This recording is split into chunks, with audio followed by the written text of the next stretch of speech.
nous accueillons Jean-Claude qui nous appelle des Pyrénées-Orientales, qui a une question concernant les artisans. Bonjour Jean-Claude. Bonjour, bonjour Jean-Luc Mélenchon. Bonjour. Voilà, je voulais poser une question. Le gouvernement nous avait promis aux commerçants, artisans, les professions libérales, que nous aurions droit à la CEDIC bientôt, et il n'y a rien qui se présente. Tous les avantages qu'ils nous avaient promis, il n'y a rien qui se présente. Aujourd'hui, moi je vois en 2016, par exemple, rien que sur le département des Pyrénées-Orientales, il y a eu 750 petites entreprises, artisans, commerçants confondus, qui ont fermé.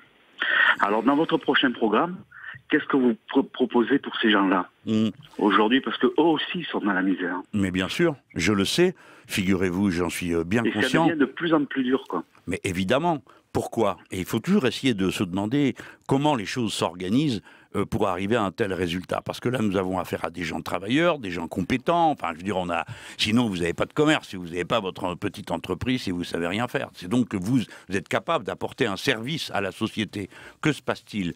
La politique qui est mise en place est une politique qui d'abord privilégie la finance. Vous voyez, je vais leur faire un cadeau, je vais faire semblant d'y croire. Ils pensent que plus les gens seront très riches et plus ça ruissellera sur le reste de la société. Moi, j'ai le raisonnement inverse. C'est-à-dire, je pense qu'il faut faire la politique du carnet de commandes.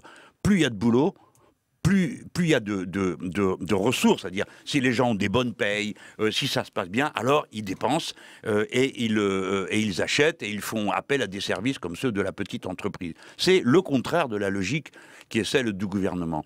Après, je pense que on ne devrait pas traiter de la même manière sur le plan de l'imposition, sur tous les plans qui représentent des dépenses pour les entreprises, les petites entreprises et les grandes, parce que c'est pas de même nature.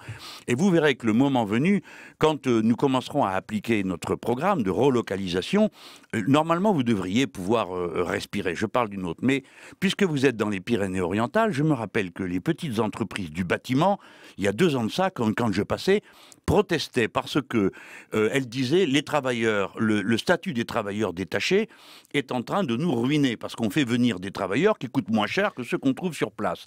Eh bien, non seulement le gouvernement n'a rien fait, mais il a voulu faire croire qu'il avait fait quelque chose. Je vous signale qu'à cette heure, les dispositions européennes prévoient que les travailleurs détachés continuent à payer leurs cotisations sociales dans leur pays d'origine. Ça veut dire qu'ils coûtent toujours moins cher que ceux que vous pourrez employer si vous prenez des gens qualifiés que vous connaissez autour de vous dans votre département, à Perpignan, à Caluire ou que sais-je encore.